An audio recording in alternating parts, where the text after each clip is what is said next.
Alors, je vous rappelle qu'une chasse à l'homme est toujours en cours en Utah pour retrouver l'auteur du meurtre de l'influenceur d'extrême droite, Charlie Kirk. Les deux hommes qui avaient été détenus et interrogés par les autorités ont été relâchés. Il y a un troisième homme qui a été accusé, mais d'obstruction à l'enquête. Donc, on n'a pas encore le tireur. Selon Sky News, les autorités seraient quand même à la recherche d'une personne d'intérêt. Les premiers éléments de l'enquête semblent démontrer que le tireur s'était installé sur la toiture d'un bâtiment pour poser son geste, un peu comme dans l'attentat contre Donald Trump en Pennsylvanie l'an dernier. Là.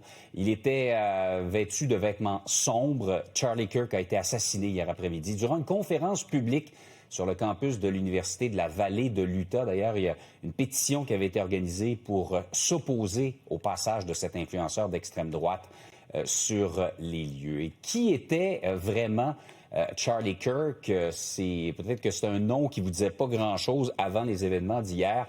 Regardons un peu qui était cet individu qui se promenait de campus en campus pour aller débattre avec la population. D'abord, il avait 31 ans, un allié de Donald Trump. On dit qu'il a contribué à faire sortir le vote des jeunes et à faire élire Donald Trump lors de la dernière campagne électorale. Il était à la tête d'un mouvement jeunesse qu'on appelle Turning Point USA, créé en 2012 alors qu'il n'avait que 18 ans. C'est devenu vraiment un vaste groupe de jeunes conservateurs aux États-Unis. Vous voyez son nombre d'abonnés Instagram, presque 7 millions, 3,8 millions de personnes le suivaient sur YouTube.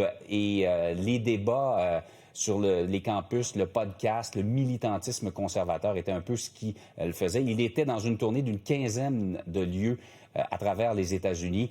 Et si vous avez vu les images, on voit cette espèce de tente où c'est inscrit « Prove me wrong ». Donc, il appréciait particulièrement le débat, la confrontation des points de vue, pas la confrontation violente, mais la confrontation des points de vue. On peut peut-être entendre ce que Donald Trump a dit sur la cause qui a mené au meurtre de Charlie Kirk, selon lui. Écoutez bien la réponse du président.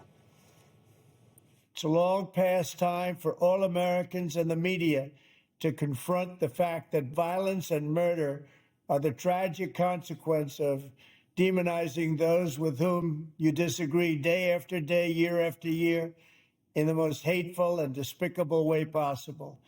For years, those on the radical left have compared wonderful Americans like Charlie to Nazis and the world's worst mass murderers and criminals. This kind of rhetoric is directly responsible for the terrorism that we're seeing in our country today.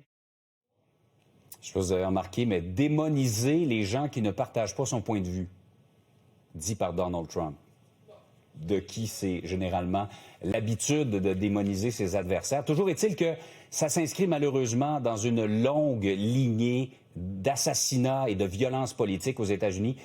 Je n'ai pas voulu en faire une liste exhaustive, mais voici quelques faits saillants des dernières années. D'abord, évidemment, on ne peut pas passer sous silence le 6 janvier 2021, cet assaut sur le Capitole. En juillet 2024, premier attentat contre Donald Trump auquel il échappe de justesse. Vous vous rappelez, le projectile a effleuré son oreille. En septembre 2024, une personne est arrêtée à son club de golf en Floride, armée. Elle voulait attenter à ses jours. Plus récemment, là, au cours de l'année 2025, en avril dernier, la maison du gouverneur de la Pennsylvanie a été incendiée. Vous voyez le petit sigle à côté, c'était un démocrate. Donc, c'est des deux côtés que ça se joue. En juin dernier, Melissa et John Hartman, Melissa Hartman était une représentante du Minnesota, sont assassinés à leur résidence et donc cette triste liste, le meurtre de Charlie Kirk. On dit que la violence également contre les juges et les menaces contre les juges se sont amplifiées au cours des dernières années. 20% des Américains trouvent que la violence politique est justifiée. On est rendu là aux États-Unis.